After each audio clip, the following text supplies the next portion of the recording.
Hello everyone, Railgan here again with another ZvZ game. And ladies and gentlemen, have you ever asked yourself, why is ZvZ such a stupid matchup? Why do I play this matchup where I just gamble hoping that my opponent doesn't kill me early on with links, with pain links? Well, Railgan is here to show you not a 100% safe way, but this is about as safe as it's gonna get. So Railgan spawns at the top left and he goes for a pool first on 17. Then he goes for a hatchery on 18 supply and another gas immediately after that. Now, the style that I play might look a bit weird to you because I'm going for a blind spine crawler immediately.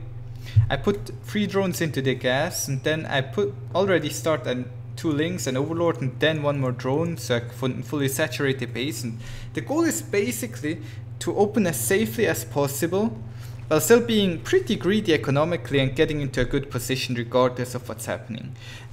Eventually I want to reach 3 base saturation and have either lurkers, a spire, or an infestation pit. That's the goal. And I'm trying to get there, cutting as few corners as possible, playing it very defensive, playing it very safe, using the links to scout a bit, doing some damage, right? I need to know if my opponent is laning, so I checked, yes, he has drones at the natural, yes, he's not laning me, yada yada yada. Now, this is a pretty safe construct that you see right here, because this queen can only be attacked from like 2 or 3 links. Then you have the spine crawler here that further helps wall off. That's kind of an old style of ZvZ that you see right there, where you wall off really defensively. If you check the income tab right now, I'm already ahead by 9 workers, by the way, because my opponent is going for a pretty big attack, and I'm going to defend his attack by the use of queens, bane links, and links.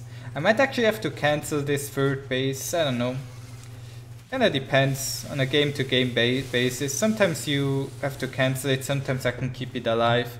Either way, I'm still way ahead in workers. I'm up 13 workers right now, so even if I cancel this, I'm still in a pretty good spot.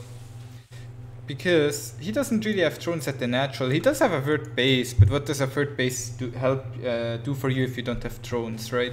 Once I feel safe, Roach Warren Evolution Chamber, I still need banelings at home if he goes for an attack, so we still have some banelings here. Then I re-expand to my 3rd base, spread some more creep again with the queen that I built with the additional one. Go for a little bit of counter aggression of my own, right?